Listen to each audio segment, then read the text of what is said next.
It's called 4 Decades of Photographs in this glass cabinet all the way down here. But this is Carla's installation here. And they look like old clocks, actually. And she's written things on the back.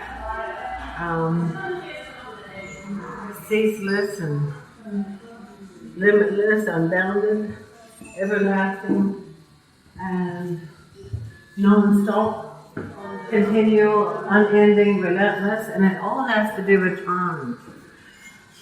Which probably, I don't want to interpret it, but it has to do with how maybe the description of the Aboriginal race, is non-stop and continual and the words go together with it. It's quite beautiful. And Carla Dickens is an Aboriginal artist that's international. And in 1997, we had in the keeping place, we had an exhibition for her and other ones since. But she is a best friend as well for many years. But then 10 years ago, she had my only grandchild, which means we're related now, and she's my daughter, but she's the best mother. Yeah, so these are my photographs here. And as you can see, they're very old. This one, for instance, 1982. And that little girl is actually selling an AIM newspaper. And AIM used to be called Bina. And that's the AIM newspaper there. Want a copy of one, and it's got my photographs on the front. There's Lester Bostock, Mum Shirley and Gary Foley, Doc Cunningham. That's lots of different people there. Naomi Perry at the top. Rita Davis. Yeah, so I know those people. Doc Cunningham is deceased, Mum Shirley is deceased. So if we move over here, this was a 1982 photograph called Land Rights Not Bullets, and it was a rally at the Botanical Gardens on Macquarie Street. And they changed that away from there because they had a tent embassy there. This is the tent embassy in 1972, the year after I came to Australia. And so this is Lyle Monroe. That's a 1983 photograph. That's at a land rights rally at Town Hall. He was speaking. And we have a video of Lyle and many photographs of Lyle Monroe. He's an elder now in the Aboriginal community, a leader, and he's from Moree and very well respected. So the next person who we have, I might get you a glass of water as well, is the amazing Elaine Pelot Syron. And we were looking, I was kind of saying to Blak, we really need to get, these photos, and there are photos everywhere. And he said, the person you need is Elaine, you need Elaine Syron. So, Elaine agreed to be part of this exhibition and to contribute her amazing photographs, she sent us a box. Blak and I were sent a box of like 200 photos, roughly, maybe, that were in the garage of Carla Dickens in this big box, and we kind of, lovingly went through them very gently. Kind of some of them were stuck. I put them in photo tissue paper now, so hopefully. And we also thought that they deserved to have the weight. They deserved a weight to them as well. We didn't want to kind of frame them and try and pretend that they weren't what they were with these amazing kind of political, social, documentary photographs. That, and so we've put them, also lovingly placed and given them the way they deserved in that kind of cabinet that's usually reserved for that kind of colonial history. so it was a real honour to kind of have those photographs that tell such a strong story and to have that documentation. And I will also read, and Elaine's incredibly, seriously humble. So I think we kind of had a go at rewriting her bio, and she's just like toning it down, kind of thing. So she said, she's been doing this work for over 40 years. For over 40 years, Elaine has chronicled a movement capturing groundbreaking moments in the lives and struggles of Indigenous Australians through her camera lens. From shots of Mum Shell leading land rights rallies in the 80s to portraits of elders and flamboyant photos of sister girls at Sydney's Mardi Gras and LGBTI, lesbian, gay, bisexual, transsexual, queer, I think it's easier if I say it, communities. Elaine has brought passion, politics and an eye for historical documentation of many minority groups. Both in Florida, born in Florida in 1945, Elaine immigrated to Australia in 1971. Elaine and her husband, Aboriginal artist and activist Gordon Syron, who we're really honoured to have here today as well, founded Blackfellas Dreaming Gallery and Museum in Darlinghurst and Bangalore from 1998 to 2006. Elaine's career has taken her from Redfern to Wilcannia, Wave Hill and Torres Strait, collaborating with Joe Croft, Mum Shell, Burnham, Dr. Roberta Sykes, Isabel Coe, Nasda and Bangara, among others. She's exhibited her works in solo exhibitions since 1982, including at the Australian Museum, Cooey Aboriginal Art Gallery and Joseph Lebovich Gallery, Paddington, New South Wales Parliament House and Blackfellas Dreaming Art Gallery in Darlinghurst. Despite her huge achievements in arts and culture, Elaine says her proudest accomplishment, besides raising her 4 children, was winning the state of Florida 100-mile endurance ride at the age of 16. I still have my calves from my running days. I've got to say, Elaine, I just feel like your work needs to be exhibited a lot more, and I want to see a lot more of it in big spaces.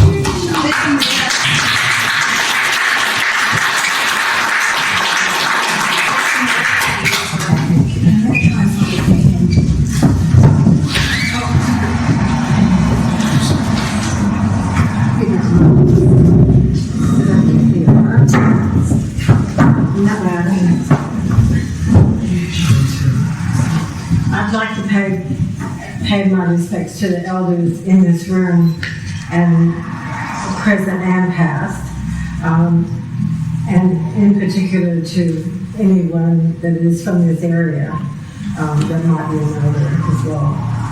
And also to my husband, Elaine Syron, who is here. Everybody, thank you. And I would like to, before I begin this, to thank Adam Hill Blak Douglas, because I remember him with Adam, and also to Lena. I can't pronounce your last name, Lena Nahlous. And I want to thank you to the group of Aboriginal artists that included me, because I'm part.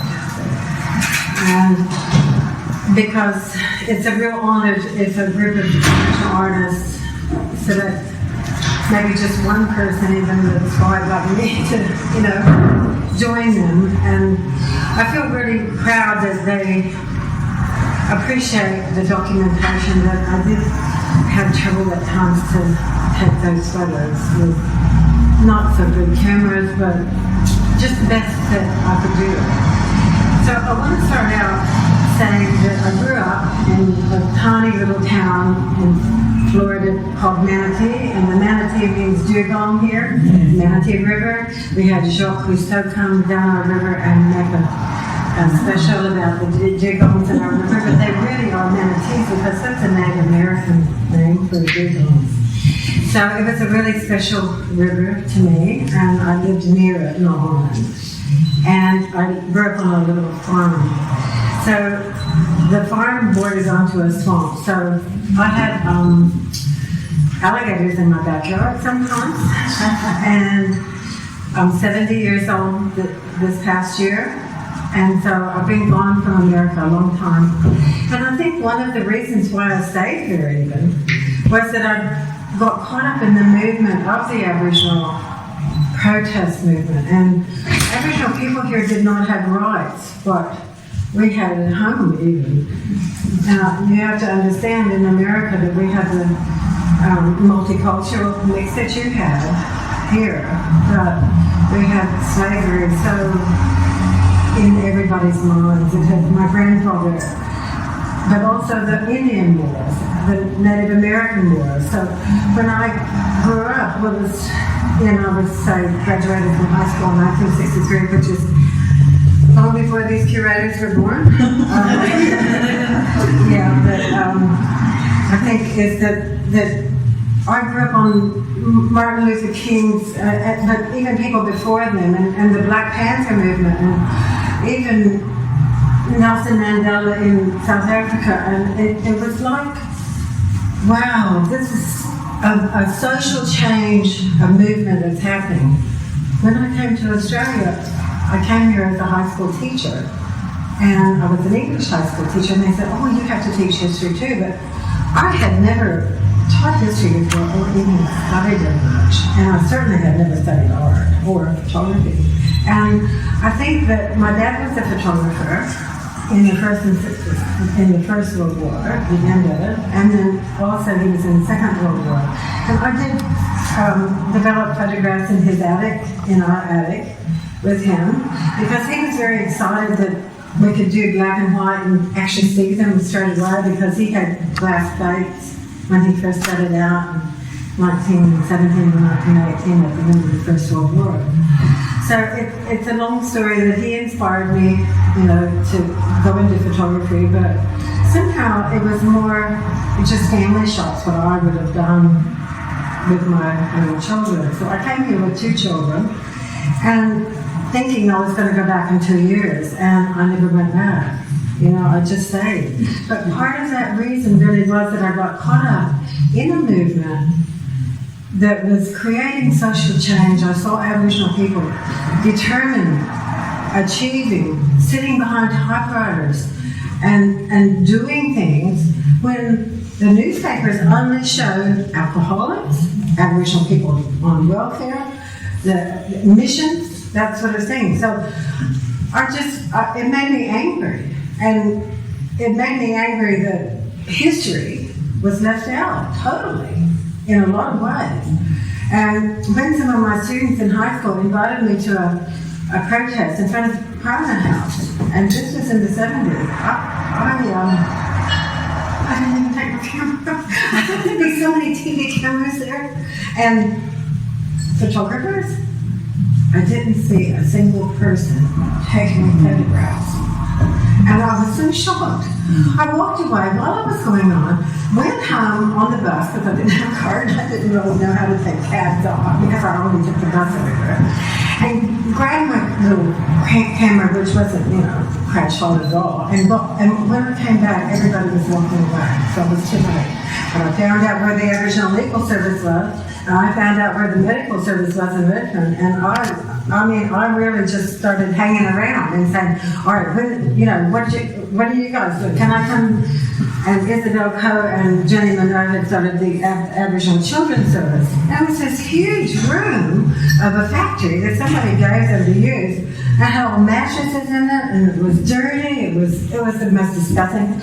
So in 1982, that's where I had my first exhibition. So each piece that you see out there that is on cardboard like this, and it's just a little piece of cardboard, it was in that exhibition. Because I tried to keep that together, and if the photograph fell off, and I had some large ones as well, and I tried to keep all of those photographs as part of that first exhibition that I had. So you know that every photograph was taken before 1982, if it's on that little card. So it's a sort of documentary thing. I just wanted to, I'm overweight now, but I just wanted to show you, this is one of the skirts that I came with from America. And I was that size. I was that size as a teacher. And the other thing is that this is Nahlous. I don't know if you remember when that used to be in fashion, where it was like tie-dye or something, and it would change color the more that you wash it. So that's what I looked like as a teacher. And I had had 2 kids in those days. As you get older, I don't know what happens. So I'll leave it up here. I just thought really what I might do is just show you a few pictures, and that'll bring to mind, like these are some of the Aboriginal dancers, and I took that one in, doesn't say the day, but that would have been early. Agnes works at Torres old radio, and she's grandmother now. That's Willie, and that's Dennis Newey, and he still leads all the Torres Strait Islander, has his own film company even, and dancers, travels all over the world, and it's nuts. He doesn't look like that anymore, he's got big gray hair now. So that's the name of the church in Cleve, and this is AIDT, Aboriginal Islander Dance Theatre. Now, how did I get to take pictures of them? Early 70s and since, I'm still doing it, is that Dr. Roberta Sarks read a newspaper, which is a copy of it out there. It used to be called Kuribina. It was a local newsletter in Bedford, and later they changed it to AIM. It had several editors because Bobby left and she went to America, to Harvard to do her PhD. How did I meet Bobby? Roberta. How did I meet her? Was through to my friend Andy Maddox. And Andy came to me one time, somebody brought her to our place to meet me, because she was American and African-American lady, just simply because we were both Americans. And it's a longer story than that, but it was about 1974, 75, and we've been friends ever since, yeah. So, and we are still friends. She's my close friend. So she introduced me to Bobby Sykes, but also to Mum Cheryl. And then Bobby Sykes, running this newsletter, said, you know what? I run around all over the place. We write stories, but we don't have any photographs to go with it. So if you could just go where I ask you to go, and the main places, the answers, if you could just, because they wrote the newspaper. All the kids actually did that newsletter as part of their, and so they got to have writing skills. And I was so proud of those kids. I can't tell you that, for instance, I was taking pictures when Stephen Page first came there, and he's now the head of Bangara. So, and this is another, this is Bangara. And in 1989, I had an exhibition called The Birth of Bangara, a decade of dance and the birth of Bangara. So it was over 10 years that I took, and now some of these people are deceased. And here's a poster of 1982 of the Children's Service. That's Uncle Percy. But that was my little poster in 1982. Now, the Commonwealth Games was on that year, and my ex-husband wouldn't let me go with my show to it. So I just had that exhibition in support of the people that couldn't go to listen to that protest. So that's why we had that in 1982. But, I have a lot of other bodies of work, and I thought, I might just show you a couple of them. One is tattoo, and this is, I called this one self-portrait, because I was in a bar one time, and this guy, his shirt was up ever so slightly, and I thought, you have a tattoo tattoo, and I'm a photographer of tattoos. Wow, he stood up and exposed his whole belly to me, and it turned out to be a really good picture. and it's a bit humorous too, you know. And then this is another one. He's actually got my whole body of tattoo because I took it for about probably 30 years now on tattoo, because tattooists are artists, right? So this is Ian, and Ian is writing his whole book about himself. He has face tattoos and body tattoos, and he's a very educated person, and there's a reason why he has a face tattoo, and he's going to tell you in his book. I've been taking pictures of him since 1993, and when we had a storage problem, he drove to Sydney 3 times in his huge 4-wheel drive, and took all of my tattoo boxes and framed pictures in his garage, and he owns his own house down there. So when you look at people that are tattooed, don't always think, maybe they're just sailors, and it's very trendy, the tattoos, that young people, all that, they can be quite unusual people. They're not just, I have a couple more shots in here too, so I'll come back to that in a minute. This is a picture of my husband, Gordon Salmon, back here, and he's with Michael Kirby. Honorable Michael Kirby, former judge of the High Court, and our keeping place took up a lot of my time. It's one reason why I don't ever have exhibitions, because we were just trying to save all this art from different people. Like, for instance, Douglas Blak had quite a few pictures in it, and we used to have the crates out the front of our residence shed, and I'd like to welcome Gabe Smith and those women from the Women's Net, what do you call it, the Women's Reconciliation Network from Redfern area, and also over in Bondi Junction. You live at Bondi Junction. You came a long way today. Thank you for coming, all of you. And so our keeping place has now been saved, and our museum is going to reopen. And we're not allowed to make a public announcement again about it, but it'll come soon, and we're excited about that. And also, just to show you one more picture, this was Gordon's entry into the Parliament House Prize before Rio Tinto came into the picture. And Gordon did win, he won the special prize. Part of it was in 2 parts. And he won the second part that gave him a free exhibition at COFA. Yeah. So, and they never asked us for our land. Now, I'm going to say one thing about Gordon Syron. He's an angry man, and with reason, and it rubbed off on me, and it helped me to document all these artists and their work, and I love Leanne's work, but most of all, I really love Carla Dickens' work. I love it. I love like Douglas' work too, because it's so like punchy in the face. It's like you do a double take and I love Gordon's work that way too.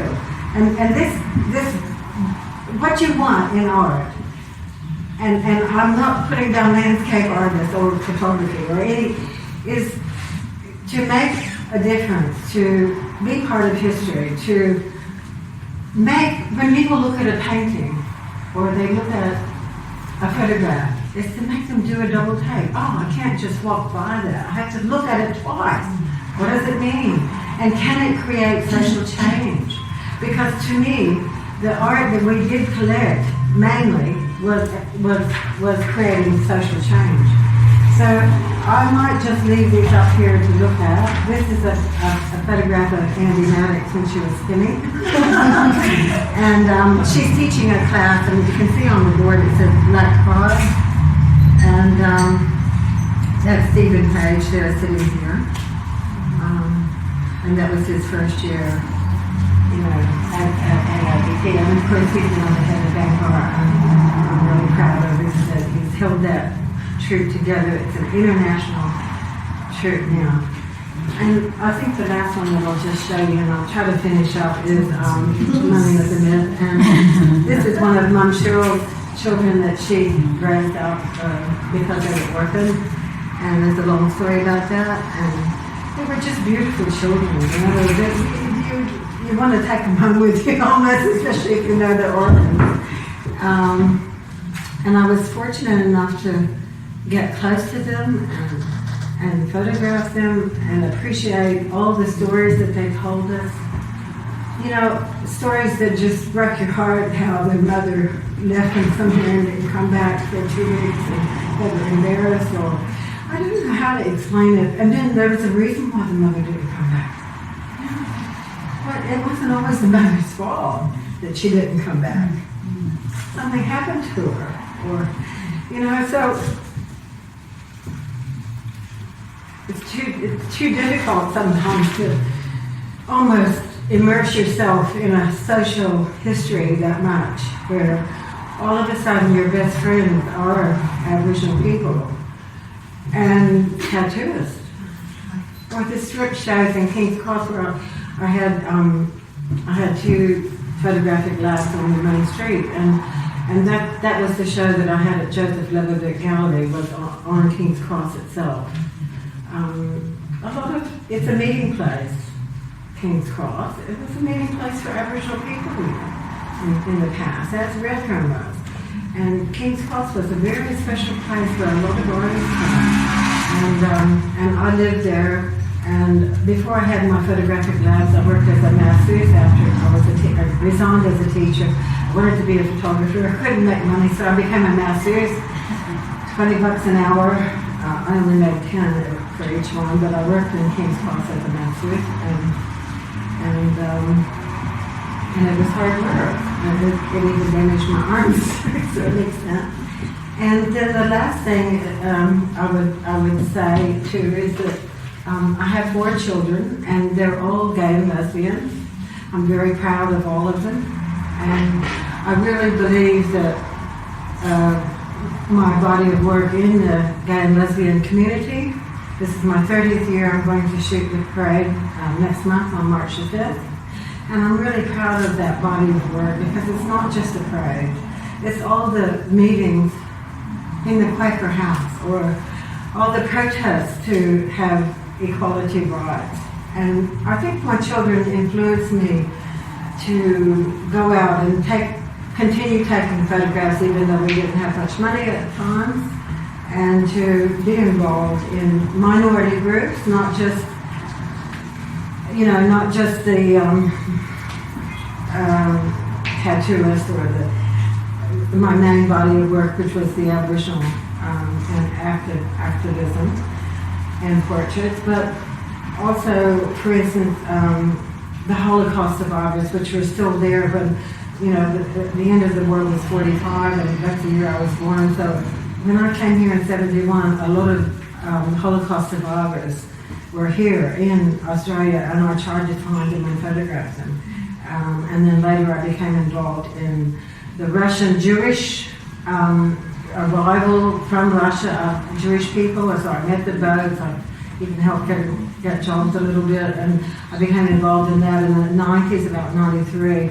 And I think that one reason why I was able to go and do that tattoo work, or the gay and lesbian, or the Holocaust survivors, was that I felt that when Tracy Moffat, Michael Riley, I'm trying to remember, more photographers came in, I thought, oh, well, they're going to go to all these exhibitions. They're going to go and do what I have been, as a community photography, they were going to continue that, but they didn't. They had an agenda which was better. They made films with people speaking. So looking back, I admire the filmmakers, and I wish that I had used film to record the stories of all those people that are in that cabinet in there. I wish I had their stories. I really wish.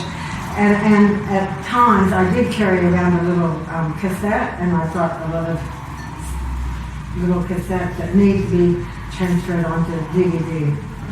So I do have an oral history as well that I haven't worked on ever, and I want to do that later too, because because of the moisture and the heat and our storage problems that we've had. So I'll leave these up here for you to look at if you'd like to.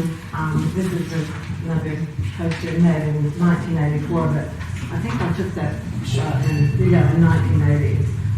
We all walk on Aboriginal land, and I'd like to end with that. That we all walk on Aboriginal land, and our politicians and our government should never ever forget it, and they should put it in the front of the history books. We all walk on Aboriginal land. Thank you very much.